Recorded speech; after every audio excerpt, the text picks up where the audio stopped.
김민재, 2번이나 실점 빌미, 판단 미스 오른쪽 화살표 PK 허용, 미넨 승리 놓쳤다. UCL 4강 1차전 레알과 2에서 2 무승부. 대한민국 괴물 수비수 김민재, 28 바이에른 미넨, 가 2번이나 실점 빌미를 제공했다. 소속팀 바이에른 미넨, 독일, 도 다잡은 승리를 놓쳤다. 미넨은 1일, 한국 시간, 독일 미넨의 알리안츠 아레나에서 열린 2023-2024 유럽축구연맹 우에파 챔피언스리그 UCL 4강전 레알 마드리드 스페인과 홈경기에서 2에서 2로 비겼다. 최고의 결과는 아니지만 최악의 상황은 피했다. 1차전에서 무승부를 기록한 미넨의 운명은 2차전에서 정해진다. 4강 2차전은 오는 9일 레알 홈인 산티아고 베르나베우에서 열리는데 미넨은 이 경기에서 승리해야만 UCL 결승에 진출한다. 비기어 UCL 트로피가 필요한 미넨이다. 올 시즌 미넨은 12년 만에 독일 분데스리가 우승을 놓쳤다. 돌풍의 팀 레버쿠젠의 트로피를 내줬다. DFB 포칼 등에서도 탈락해 무관위기를 맞았으나 별들의 무대 UCL 4강에 올라 우승을 향한 꿈을 이어갔다. 2차전이 중요한 이유다. 이날 한국 수비수 김민재는 선발로 출전했다. 주전 센터백 마타이스 데리우트가 지난 아일라흐트 프랑크푸르트전에서 부상을 당해 기회가 주어졌다. 김민재는 잉글랜드 수비수 에릭 다이어와 센터백 호흡을 맞췄고 90분 풀타임을 소화했다. 하지만 활약이 좋지 못했다. 한 차례 태클도 기록하지 못한 채 가로채기 3회, 걷어내기 1회에 그쳤다. 공중볼 경합에서도 승리하지 못했다. 무엇보다 2번이나 실점 빌미를 제공해 땅을 쳤다. 먼저 김민재의 순간적인 판단 미스가 아쉬웠다. 전반 24분 김민재는 상대가 패스를 건넬 줄 알고 이를 끊기 위해 뛰쳐나왔다. 하지만 이는 레알의 속임수였다. 레알 미드필더 토니 크루스는 환상적인 패스를 찔러주었고 레알 공격수 비니시우스 주니오르가 순간적인 스피드를 앞세워 공을 잡아냈다. 김민재는 역동작에 걸려 뒤처질 수밖에 없었다. 비니시우스는 이 기회를 놓치지 않고 골망을 흔들었다. 김민재는 아쉬운 표정을 지었다. 팀이 2에서 1로 이기고 있던 후반 막판에는 무리한 수비에 페널티킥까지 허용했다. 유럽 축구 통계 사이트 후스코어드닷컴은 김민재에게 미넨 선수 중 가장 낮은 평점 5.72를 주었다. 또 다른 통계 매체 풋몹의 평점도 6.3에 불과했다. 토마스 투엘 미넨 감독은 4-2-3의 1 포메이션을 꺼내들었다. 센터백 김민재, 다이어와 함께 누사이르 마즈라위, 유슈아 키미히가 풀백으로 출전해 포백을 형성했다. 골키퍼는 베테랑 마누엘 노이어였다. 공격진은 해리 케인 원톱에, 이선 자원 르로이 자네, 토마스 밀러, 자말 무시알라로 구성했다. 중원은 레온 고레츠카, 콜라드 라이머가 조율했다. 카를로 안첼로티의 레알은 4-4의 2 포메이션이었다. 비니시우스와 주드 벨링엄이 투톱으로 출격했다. 양쪽 윙은 호드리구와 페데리코 발베르데가 맡았다. 중앙 미드필더로는 토니 크루스, 오렐리앙 추아메니가 나섰다. 포백은 루카스 바스케스, 안토니오 리디거, 나초 페르난데스, 페를랑 맨디, 골문은 안드리 루닌이 지켰다. 전반 초반 분위기는 미넨이 좋았다. 전반 1분부터 자네가 결정적인 찬스를 잡았으나 골키퍼 선방에 걸렸다. 전반 6분 케인의 슈팅은 힘이 없었고 전반 7분 자네는 역습 기회를 살리지 못했다. 슈팅이 골대 위로 넘어갔다. 전반 9분에는 케인이 하프라인에서 공을 잡은 뒤 골키퍼가 나온 것을 보고 초장거리 슈팅을 시도했다. 하지만 골대를 살짝 벗어났다. 미넨은 전반 10분도 되지 않아 4번이나 슈팅을 날렸다. 김민재는 적극적인 수비를 통해 레알의 패스 줄기를 차단했다. 그런데 이것이 독이 됐다. 전반 24분 레알 베테랑 크루스는 김민재가 미리 나온다는 것을 파악하고 김민재 뒤쪽으로 스루 패스를 찔러 넣었다. 김민재는 공을 끊기 위해 앞으로 달려나가는 상황이었다. 완전히 허를 찔렸다. 이것을 비니시우스가 침착하게 마무리 지었다. 아쉬운 상황 속에서도 김민재는 집중력을 잃지 않았다. 비니시우스와 속도 싸움에서 승리하고 상대 패스를 차단해 수비를 이끌었다. 미네는 전반 42분 케인의 강력한 프리킥 슈팅이 살짝 벗어나 아쉬움을 삼켰다. 전반은 0에서 1, 미넨의 열세로 끝났다. 후반이 되자 미네는 변화를 주었다. 고레츠카를 빼고 하파엘 게레이루가 투입됐다. 측면 공격수 자네와 무시알라의 포지션도 서로 바꿨다. 이는 제대로 통했다. 후반 8분 자네가 동점골을 뽑아냈다. 자네는 오른쪽 측면을 파고든 뒤 상대 수비진을 헤집었고 이어 강력한 슈팅을 날려 골망을 흔들었다. 분위기를 잡은 미네는 후반 12분 역전골까지 터뜨렸다. 이번에는 무시알라의 돌파, 케인의 집중력이 돋보였다. 무시알라는 페널티 박스 안에서 과감한 돌파를 통해 상대 반칙을 이끌어냈다. 주심은 곧바로 페널티킥을 선언했다. 키커로 나선 케인이 침착하게 차 넣었다.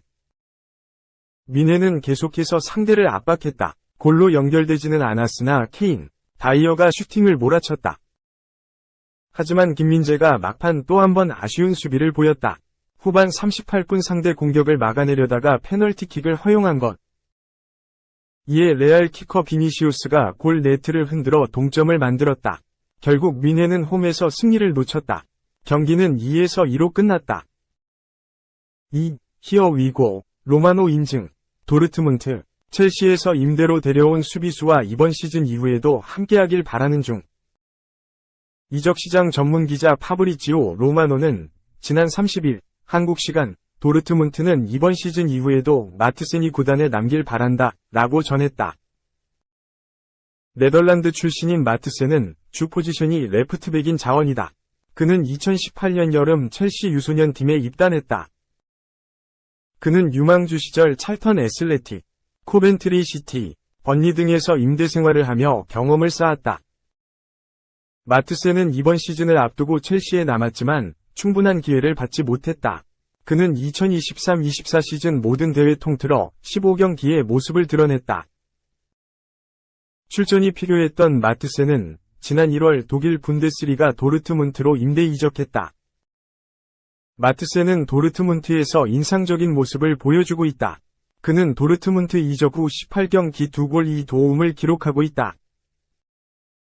그는 지난 4월 아틀레티코 마드리드와의 유럽 축구연맹 우에파 챔피언스리그 4강 2차전에서 한 골을 터뜨렸다. 마드리드를 4에서 2로 제압했던 도르트문트는 2차전 합계 5에서 4로 4강에 올랐다. 도르트문트는 주전 풀백으로 활약 중인 마트센과 더 오래 함께하고 싶어한다. 노에 의하면 맨체스터 유나이티드에서 도르트문트로 임대된 제이든 산초와 상황이 유사해. 쉽진 않지만 여름 예산이 확정되면 이를 이루기 위해 노력할 예정이다. 마트센은 도르트문트에서 행복하다고 알려졌다. 3. 또 스키 탈 생각은 아니지? 김동료, 월클 GK, 스키 사고로 10명 중 1에서 2명만 회복한다. 노이어는 2022 카타르 월드컵 이후 스키장에서 부상을 당했다. 지난 시즌에는 급하게 얀 존머를 영입하며 노이어의 공백을 메웠지만 이번 시즌을 앞두고 존머가 인터밀란으로 이적하면서 시즌 초반 스벤 울라이이가 선발로 나왔다. 울라이이는 발밑이 좋은 편이 아니라 후방에 안정감을 더해주지 못했다. 분데스리가 9라운드 다름슈타트전에 노이어는 복귀전을 치렀다. 무려 10개월 만에 출전이었다.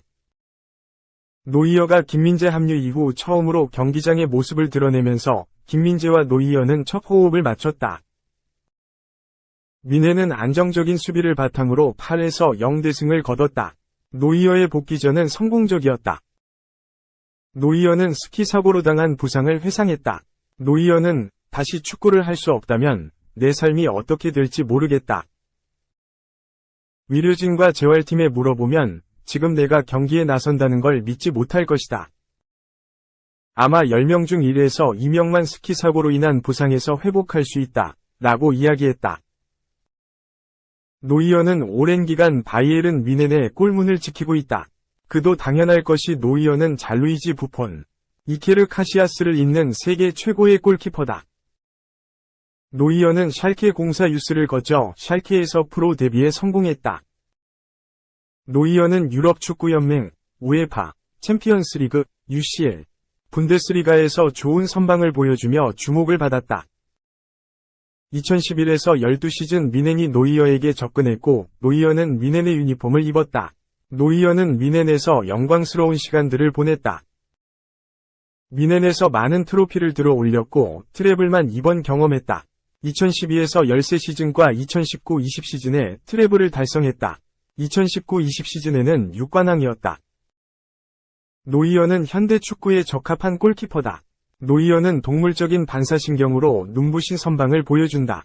판단 능력도 뛰어나 넓은 수비 범위를 자랑한다. 무엇보다 노이어의 최대 강점은 발밑이다. 노이어는 빌드업에 적극적으로 관여하고 높은 위치까지 올라오면서 스위퍼형 골키퍼의 대명사가 됐다. 4. 제2위 호나우두는 무슨, 너. 다음 시즌 임대로 보낼 거야, 통보 예정. 스페인 매체, 스포르트의 페란 코레아스 기자는 바르셀로나는 새 시즌 호키를 임대로 내보낼 계획이며 이를 선수에게 알릴 예정이다. 구단은 호키가 정기적인 출전 시간과 유럽 무대에서의 경험을 풍부하게 할 필요가 있다고 믿고 있다. 그의 에이전트인 안드레 커리는 이에 대해 의구심을 표하고 있다, 라고 밝혔다. 아직 20세도 되지 않은 특급 유망주인 호키. 그보다 더 어린 시절부터 주목을 받았다. 브라질 출신답게 수준급 발 기술과 테크닉을 지니고 있으며 빠른 스피드를 활용한 저돌적인 스피드가 돋보인다. 박스 안에서의 결정력과 영향력은 브라질의 전설인 호나우두를 연상케 했고 많은 사람들은 그를 제2위 호나우두라고 칭했다. 16세에 불과했던 2021 시즌 성인 무대에 데뷔했고 2022 시즌부터 입지를 넓혔다. 파라나엔시로 이적한 그는 이적 첫해 컵대회 포함 36경기에 나서 7골 3어시스트를 올리며 주전으로 자리 잡았다. 2023 시즌 N리그에서만 25경기 12골 3어시스트를 기록했고 컵대회 포함 45경기에서 21골 8어시스트를 올리며 브라질 리그를 정복하다시피 했다. 이에 여러 구단이 그를 노렸다. 바르셀로나가 가장 적극적이었으며 프리미어리그, PL 및 토트넘 후스퍼는 마지막까지 하이제킹을 시도했다. 하지만 최종 행선지는 바르셀로나였다. 호키는 자연스레 레알 마드리드 합류가 예정된 엔드릭과 라이벌리를 구축했다. 바르셀로나 입장에선 엔드릭보다 호키가 더 나은 활약을 해주기를 바란 상황. 그러나 호키는 좀처럼 적응에 어려움을 겪고 있다. 데뷔전은 최악 그 자체였다. 라스팔마스전에서 후반 6분 교체로 출전한 호키는 유럽 무대 데뷔전을 치렀다. 많은 기대를 받았지만 결정적인 기회들을 놓치며 비판을 받았다. 당시 축구 통계 매체 소파스코어는 호키에게 양팀 통틀어 최하 평점인 5.7을 부여했다. 그래도 이후엔 어느 정도 자리를 잡는 모습을 보였다. 오사수나전에선 데뷔골에 성공했고 알라베스전에서 연속골을 집어넣었다. 셀타 비고전에선 합류 이후 처음으로 선발로 나서기도 했다. 물론 눈에 띄는 기량 발전은 없었다. 여전히 호키의 입지는 벤치, 그 이상도 이하도 아니다. 이에 바르셀로나는 호키가 다음 시즌엔 정기적으로 뛸 수 있는 팀으로 임대를 가서 기량 발전을 하기를 바라고 있다.